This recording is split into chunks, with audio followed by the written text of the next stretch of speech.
नीलाञ्जनसमाभासं रविपुत्रं नियमाग्रजं छायामार्तण्डसम्भुतं तं नमामि शनैश्चरम् नीलाञ्जनसमाभासं रविपुत्रं नियमाग्रजं छायामार्तण्डसम्भुतं तं नमामि शनैश्चरम् नीलाञ्जनसमाभासं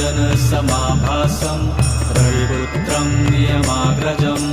छायामार्तण्डसम्भुतं तं नमामि शनैश्चरम्